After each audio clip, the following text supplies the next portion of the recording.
Welcome back to a new episode of Podcast on the Brink, Wednesday, April 17th.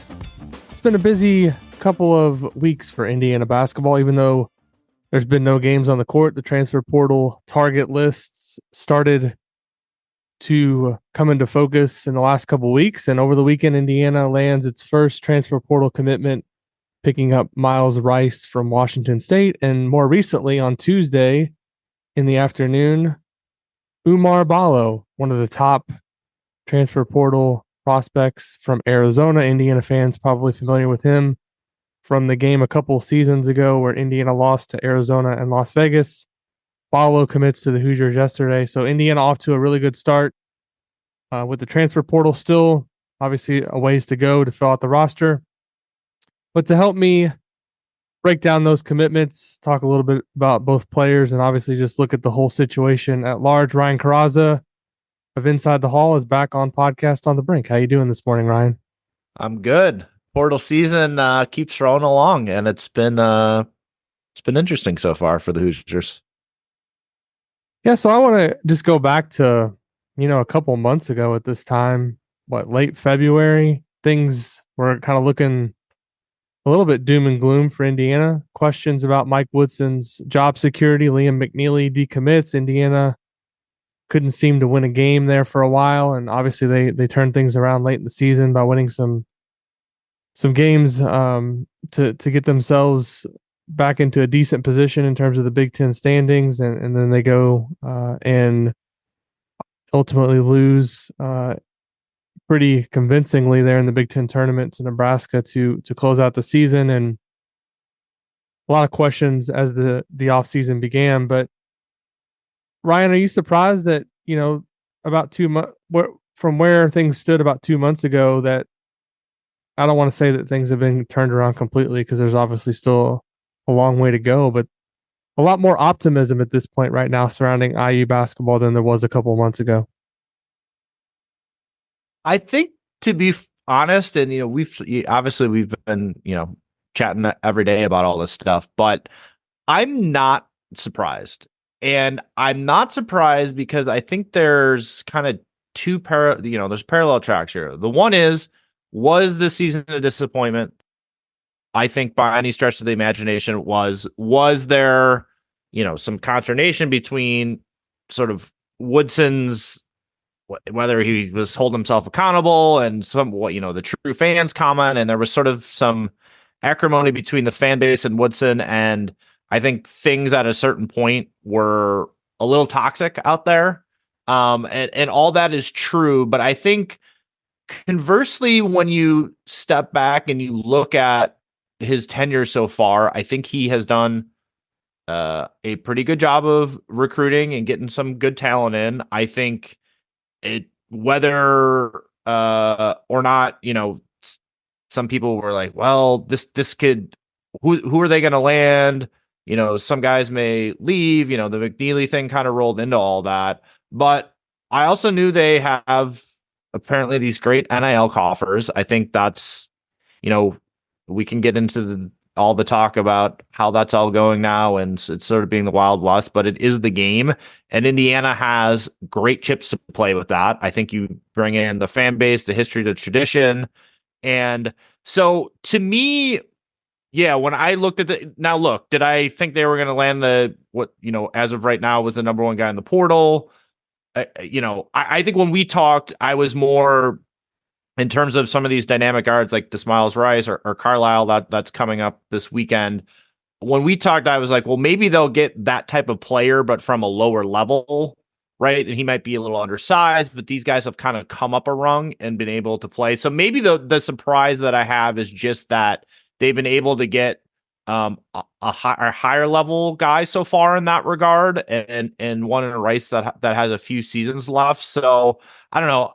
I think that might be where a little bit of the surprise is, but ultimately, as much as people saw these 6 empty slots as a maybe there was a nervousness to it and that it might all go to hell, the reality is it also was this great opportunity to go get the talent that they desperately needed at some positions. And so far, they've done a great job of doing that.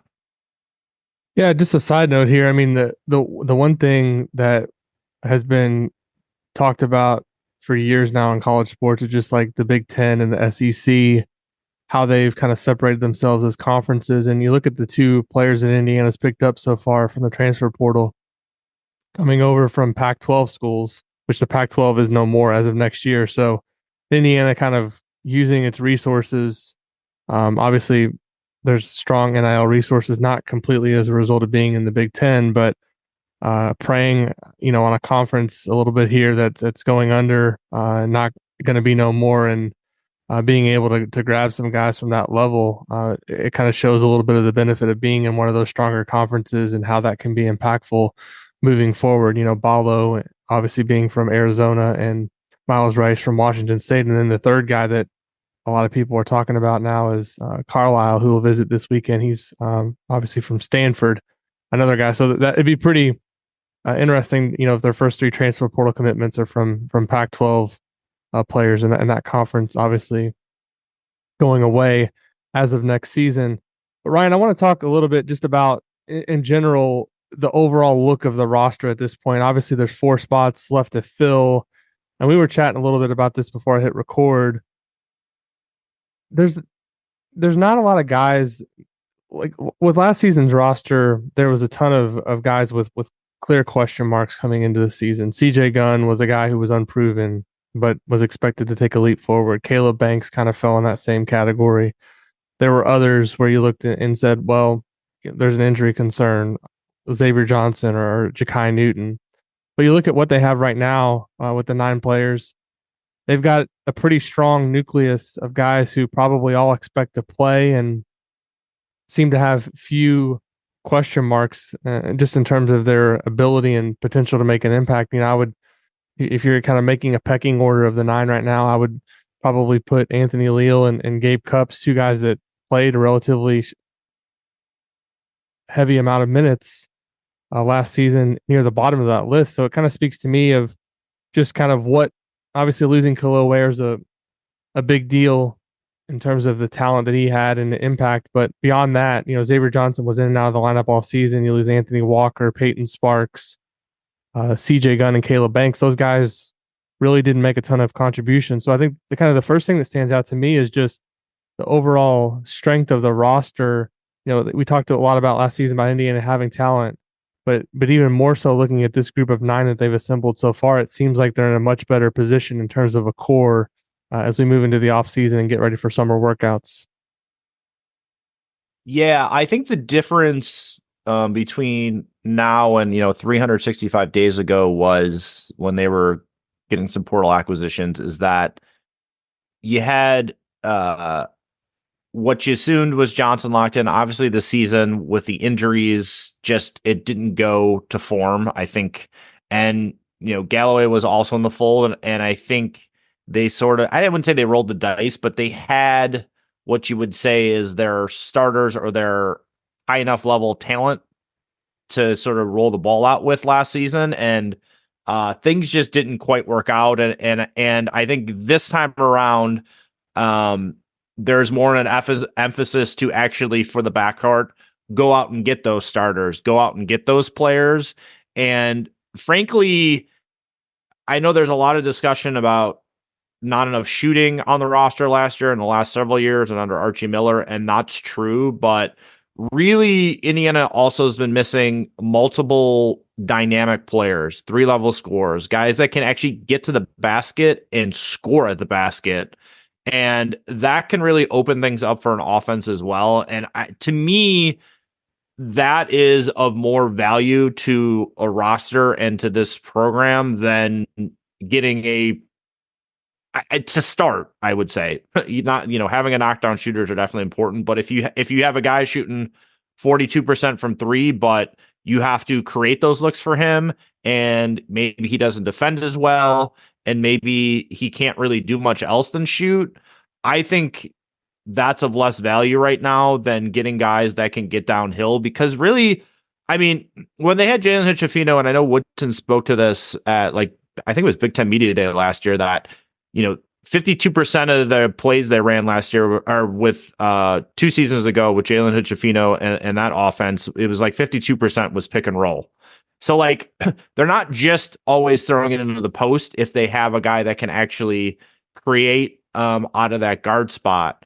So, getting back, I don't know, kind of getting back to that a little bit this season, I think will potentially serve them better. And it changes like the geometry too. I think trying to get an advantage or like 2 on the ball when it's, when it's a post player, Malik Renew getting double teamed. It's hard. It's kind of like backing in a car versus driving a car straight. If you got a guy that's attracting the defense that's getting downhill, that's got its, you can see out in front and can attract defense and make plays from there, as opposed to more of a static player trying to make plays and having a little bit different vantage point and vision and stuff from that post. It's a little bit tougher. So yeah, I think that's the difference between these two off seasons, is that in terms of the portal, they're able to really restructure and rechange what they're looking for out of those guard spots. And that means, I think, to your original question on this,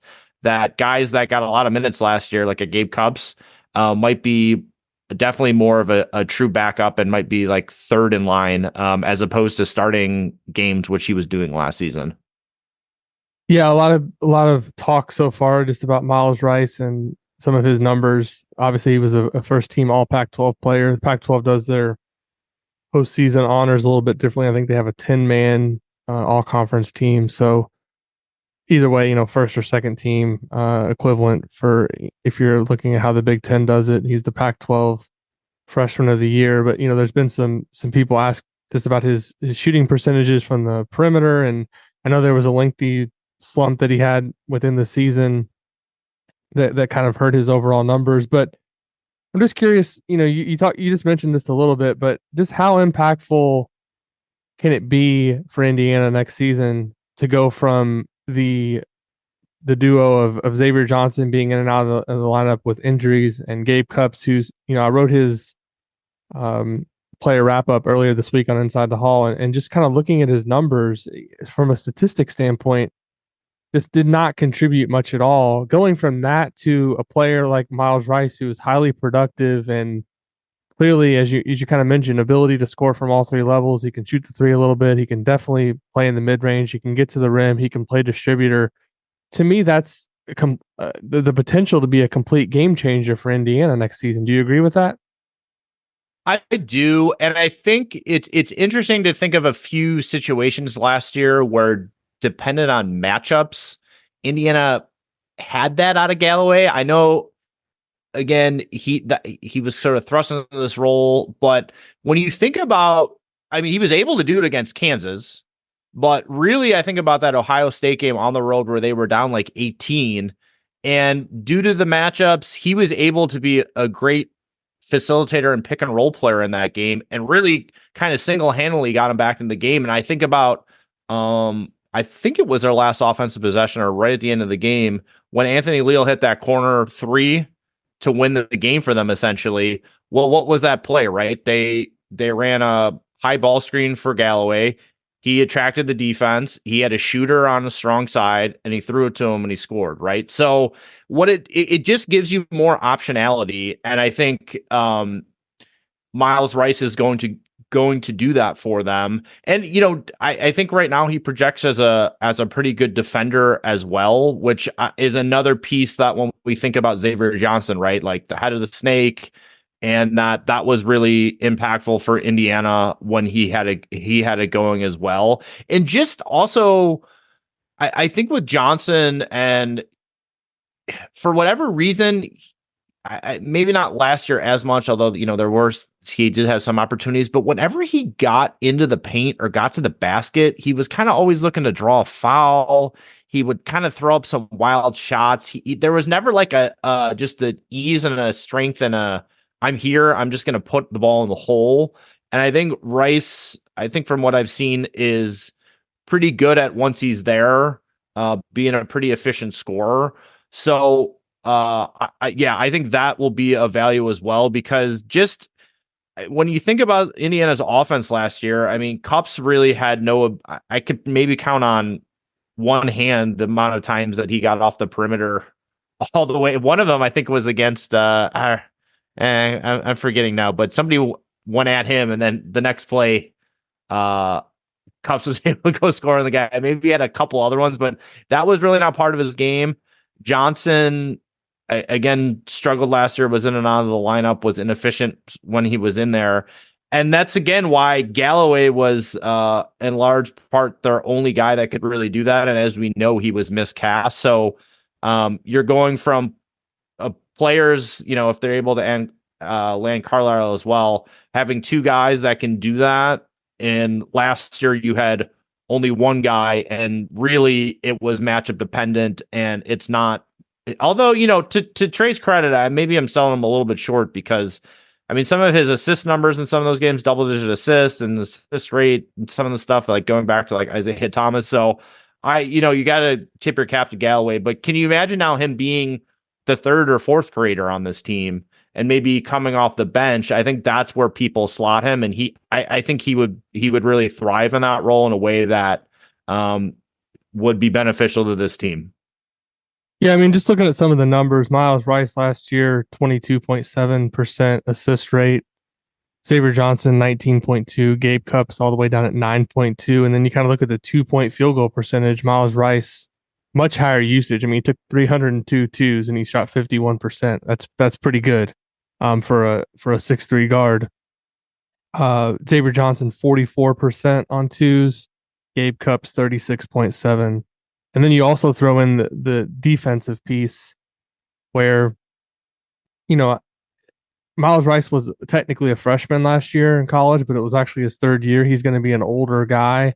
This is going to be his fourth season in college. So I think he's a seasoned veteran at this point. And I obviously he's gone through a lot of things off the court too that have given him kind of a perspective on just in terms of being able to fight through some things and persevere, which I think that doesn't obviously show up on the stat sheet or any numbers you look at, but I think that's something too that you can't discount, having the leader of your team go through something like that. I think it has a chance to make him even more special. So just those numbers in general, and just having a guy that's obviously Xavier Johnson was a veteran in his sixth season, but he couldn't really stay healthy the last 2 years, so it didn't make that much of a difference. But going from all those minutes for Cupps, which is nothing against, this is not a Gabe Cupps bash fest. I think more than anything else, it kind of highlighted that Cupps kind of did the best with the kind of the hand that he was dealt. And I think next season he has a chance to maybe slot into a role that's a little bit more beneficial for both him and the team, where he can learn maybe under a guy that's better suited to handle the minutes load, and he can be more of a backup. And then hopefully, his last couple of seasons, he was able to emerge into a bigger role. Ballo, that addition, obviously, I don't think a week and a half ago we were even talking about him at all, and it seemed to come out of nowhere a little bit. But as we know, things move fast in the transfer portal. I can remember a couple seasons ago, I mentioned this earlier in the show, Indiana playing Arizona out in Las Vegas, and I just remember how much of a physical specimen he was. I mean, he played really well in a lot of games that I watched Arizona this year. Averaged a double-double, another first-team All Pac-12 guy, and I know there was some consternation among the fan base of, do we want another back-to-the-basket big guy? But the thing that kind of made it essential for Indiana to get a 5 for me is it's clear that Malik Renew is not ready to play the 5, nor may he ever play the 5 in college, because the rebounding and shot blocking piece just aren't there. I think he can become a better rebounder. I don't know on the shot blocking how much he can get better. He was able to space the floor a little bit last season. I think he stepped out and made 15 threes, which something that I think he needs to continue to try to do to open up the floor a little bit more. But just your thoughts right now on how Ballo fits in the offense, and obviously in a Big Ten where there's usually a lot of good post players it seems like Indiana's going to have one of the better ones next year, and I think that's going to serve them well when you get into the meat of conference play. Yeah, when you think about Mike Woodson's defense, I think you think about TJD kind of coming over from the weak side and blocking shots. I think Ware played that role last year as well. And so I know he's not like an elite shot blocker. I think he's like 5% was his block percentage, but a pretty good one. And you can see him slotting right into there. So I think defensively, you can see the role based on how previous lineups and such have gone. He's an elite rebounder, a defensive and offensively, which to your point about front court and thinking of just Renew up there where they're losing that. And those things are valuable and important. I know on the other side of the coin, he shot like 47% from the line or 49% from the line, and sort of every year has decreased, which if you just think of sort of the simplistic narrative that well, I guess it's not simple because it's the true narrative that this team did not shoot well from the free throw line last year and bringing a guy that's under 50%.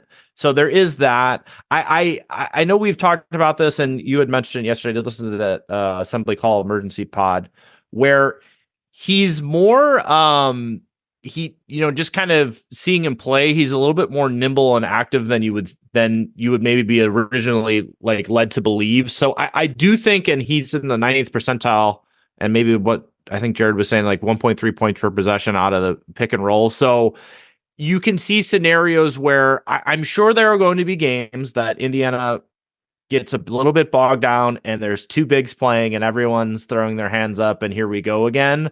But I also think at its best, potentially, you're seeing Ballo being able to play with Rice in a pick and roll game and really putting pressure on the defense in a way that maybe if there was some other five that they got in this position wouldn't quite be the case. He also, some of his looks that he was good at last year was like right away or even like semi-transition sort of posting up in a way where he's got his hand to the basket. He doesn't have the defender behind him. He has a defender in front of him and quick over the top of not lobs, but just passing over the top. And I think that's something that I could see Indiana utilizing him with as well. So it's a bit of a, there are some things to his game that I get stick out and maybe what some would perceive as negative, but ultimately it's some of the dirty work stuff that Indiana needs and that they definitely did address with this pickup. Yeah, he was the 15th best offensive rebounder in the country. This is not just Pac-12 ranks, so overall 15th best in the country, 20th best on the defensive boards. And you look at conference only rankings in the Pac-12, he was the best offensive rebounder. He was the second best defensive rebounder. I mean, his last game for Arizona, he obviously they lost to Clemson in the Sweet 16, but he went for 15 and 15. Didn't obviously shoot the ball particularly well from the free throw line that game, but and this is a guy that's coming off a 15.15 rebound game in his last college game in the Sweet 16 of the tournament. I mean, he's been on the big stage. He's obviously played at Gonzaga and then played 3 years at Arizona. He's going to be ready to come in and make a major contribution. I think the other thing, just kind of looking at the big picture now with Ballo and Rice, this is before even adding anybody else. We haven't even really talked about Malik Renew and Mackenzie Mbako, and just, you can have your qualms about how the lineup's going to look, and does Indiana need to have more guards or go smaller at times, but from a matchup perspective, for teams coming into a game having to think about Myles Rice, Ballo, Mackenzie Mbako, and Malik Renew all being on the court together, it's kind of a more of a pick your poison situation than what we've seen last year. I mean, obviously a couple of years ago, having two NBA players in the lineup with Trace Jackson Davis and Jalen Hood-Schifino was obviously a big deal, but I was really encouraged with the end of the season that Mackenzie Mbako put together, and he looks like a guy that could take a significant leap forward. And if all of a sudden you have a point guard out there that can help get him shots, and you have a big guy that teams really are going to have to pay attention to, I think it could really open things up for both Mbako and Renew next season. Definitely. This is where we get into the, I think I agree, but sometimes these projections were like, oh, they could do this, right? Can trap you a bit, because then if that doesn't happen, and that's sort Right. of, I know we've discussed that that's a little bit what happened last season with maybe a Gunnar Banks. Now, clearly, Mbako and Renew are have already shown that they're kind of much better than those players. But Right. yeah, and I know this is definitely been discussed with Mbako as well, but his 3-point, you know, if we're looking for that, where's Indiana getting that knockdown shooter, or maybe that guy that can push near 40, or at least, you know, a consistent, you know, 36, 37% or something up there. There's a guy on the roster that can do that, and probably can do that better by getting better looks, because he has more creators around him, right? I mean, if you add, you know, it'll be interesting to see, you know, you never know how this stuff goes. Obviously, it seems like Indiana's right now in good position with Carlisle. Like, if they landed him, so if you're saying it's Ballo and Renew up front, it's Mbaka on the wing, it's Rice as sort of your lead guard, point guard, what do you think they like?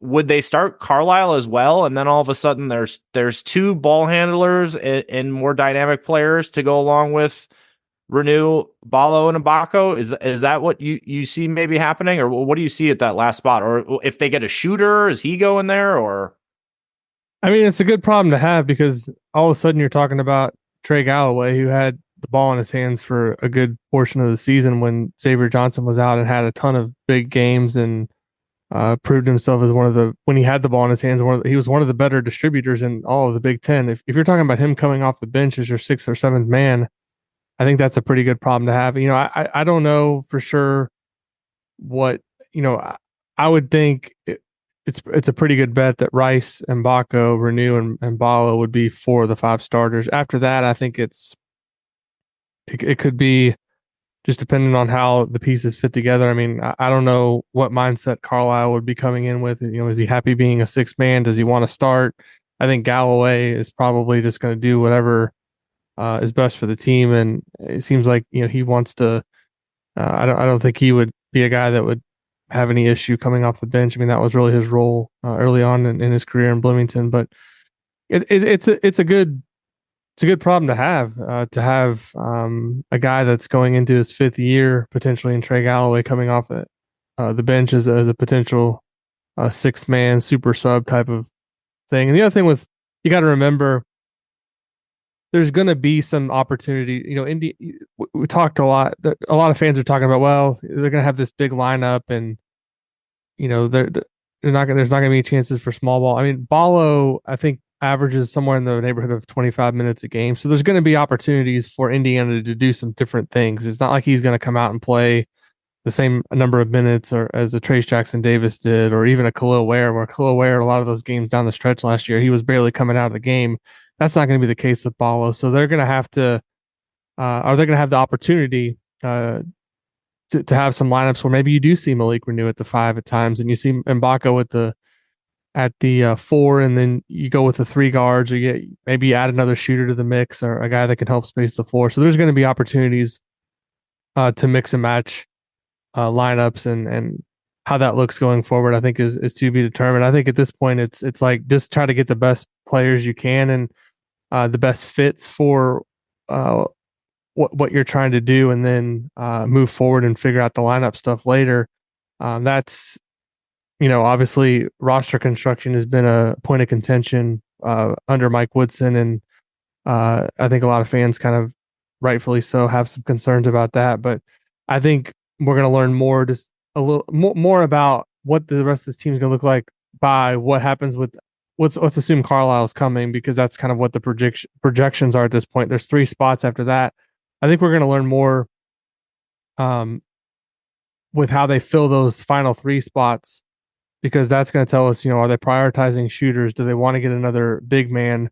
What do you think, just in terms of those final roster spots, where they should be looking and what they should be targeting? Well, I think that a backup big is probably something that would be of pretty big value to them, mainly because if there's an injury or foul trouble. There needs to somebody, Peyton Sparks is who they had to fill that role last year, and he has departed and back at Ball State now. And, he did what he could, but I just think that what was sort of asked of him and sort of where he was at talent wise, it just didn't quite work out. So I think, but now that Ballo's in the fold, if we think about, Payne or the Samari Williams, like, are those guys going to be comfortable being a backup at Indiana? And so that's kind of the question. Now there are, after that, Elijah Malone, who was like that NAI player of the year, and you could maybe see talking him more into a backup role, but that's kind of who knows who's coming up a level. I know that I think he would be a fifth-year player. I think he was a senior this year. So again, it's a little bit, even like Durr is another guy that they've brought in. They've kind of tried to fill that backup role to varying degrees of success, but I do think not for like maybe the most high level need or something that sounds flashy, a backup big, but that seems, and again, just thinking of rosters that they've had in the past and with Mike Woodson, like that seems to be something that they will need and will need to get. And then other than that, yeah, I think they just try to fill gaps in terms of wing perimeter depth, in terms of can they get a guy that can shoot and defend. But then, I look at it as well in terms of if they're able to sort of fill some of the more starting roles here, and they've done it a bit with these first two portal lands. When you think about the bench last year, and, I think efficiency really dropped off, and you kind of never knew game to game who may pop, and eventually he just said, screw it, Anthony Leo's playing, because he knows the system. I know his ceiling may not be as high as some of these other guys that I'm trying to play, but he knows what we're doing out here. He makes smart plays. He makes the right reads. He might get beat on defense, but I can trust this guy. And so does Indiana sort of already have that off the bench with if Galloway, and I could see Galloway getting that, starting as well and being the fifth guy just because of experience and what he brings defensively, and he is another creator. But if it's him off the bench, all of a sudden, think of the trust Mike Woodson has bringing in him off the bench. Leal, you could say the same thing about too. I'm not sure, if he's kind of gets further down the rung, but he is there and available to trust. So I think it'll be just interesting to see if they sort of tip the scales in favor of, all right, maybe we have more ceiling, high level talent as starters, but I know my bench. I know these guys, they've been with me the whole time, and I don't have to worry so much about, okay, we need, maybe when these guys get in foul trouble, or as the season goes along, maybe one of these guys isn't as efficient as we thought, or whatever. And there's more trust in the bench. And so, yeah, some of these other spots, it is kind of I don't want to say an unknown, but other than that backup big, it seems like they're kind of seeing what chips may fall. And, we've talked about this as well. There might be some guys that still come into the portal. It's not closed yet, and there might be another name or something that fits them well in terms of that fifth starting spot, or a more winger or guard off the bench. Or maybe that's the big that they ended up getting, right? Is that there's somebody that comes a little bit later that makes more sense, that's okay taking that backup role, that may be of service to them as well. So yeah, it's interesting in that I think that there are still some names still to drop, but at the same time, it's sort of this merry-go-round, and if you already got a couple guys in, and maybe it's just names that we've already heard that end up dropping for Indiana, or they go elsewhere, and then again, Indiana might have to, I don't know if necessarily say scramble, but get somebody that pops a little bit later in the portal that is an unknown name at this juncture. Because if you think about all these names, I think we've spoken to this, that with Ballo and Rice, these are names that were not anywhere on Indiana or Indiana fans' radars a couple months ago. So that may still sort of be what's happening here as these kind of late stage portal stuff happens. Yeah, I do think the later you get into like filling the last couple spots, I mean, the kids that you're recruiting and the people around them, their agents, aren't naive to the fact that you can also look at Indiana's roster and say, well, there's a lot of minutes already spoken for. So you may have to temper your expectations in terms of just what they could get for those final spots because the minutes available may not be. It's kind of one of those things where, Indiana, they had a ton of minutes. We've not even mentioned Bryson Tucker on this conversation at all. He's a 5-star coming in. He's the number 20 player in the country. We haven't even talked about him at all. And in most years, people would be saying, well, this is a guy that has a chance to come in and play a major role. I mean, he's definitely a guy that could come in off the bench potentially and play minutes and be a contributor. We've not talked about Ja'Kai Newton, who's obviously been injured, but there's optimism that he could be healthy next year and make an impact. That's why I'm just kind of saying that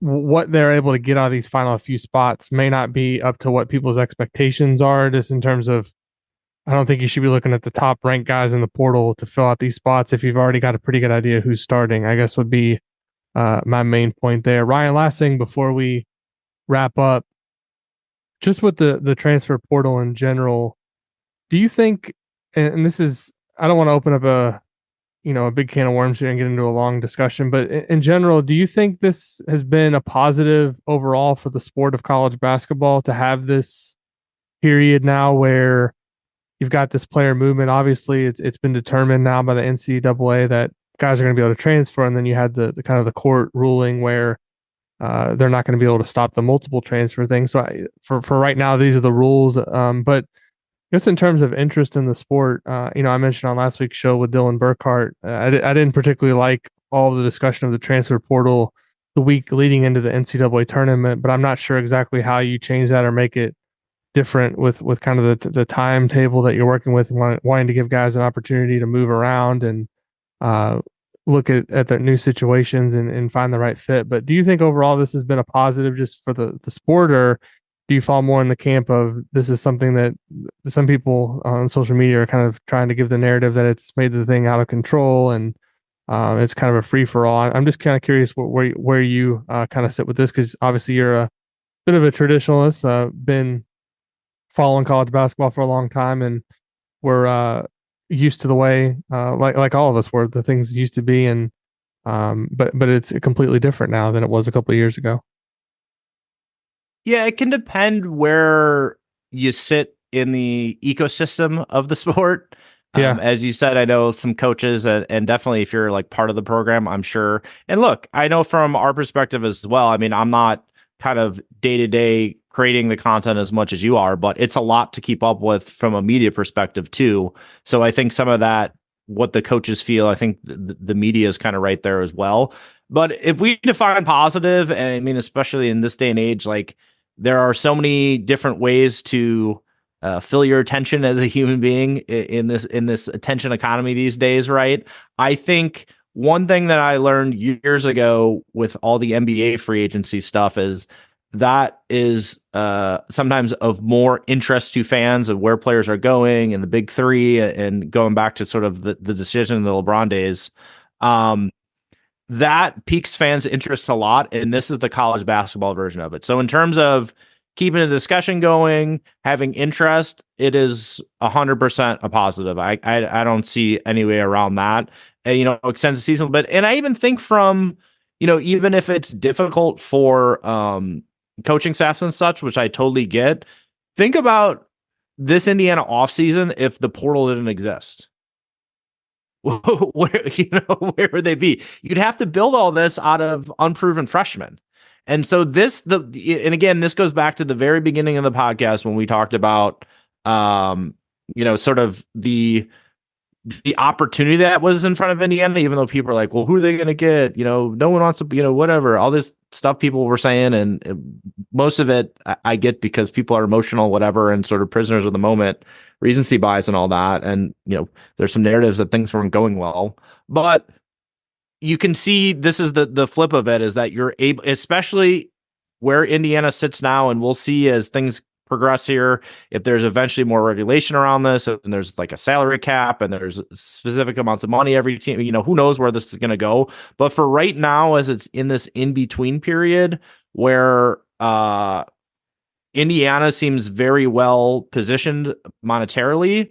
I would say right now where Indiana sits and how things are going, it's a positive for the program, because the flip side of this is without the portal, what the worst of what fans feared is, who knows, we might be getting the Tim Prillo and Jeremiah April as the recruits at this point. Although Woodson obviously has been great about landing these 5 stars that have sort of fallen through the cracks of this period as well. So I don't want to sell the staff short on that. But, that's at other periods in Indiana basketball, that is what has happened, right? If they haven't landed guys, they kind of taking these random gambles on high school players, because that's really all you could do. So it is a different time. It is probably more of a headache on a lot of people's ends, but ultimately, and this is what you said, like, let's not get in this whole discussion, but this stuff was happening. And guess what?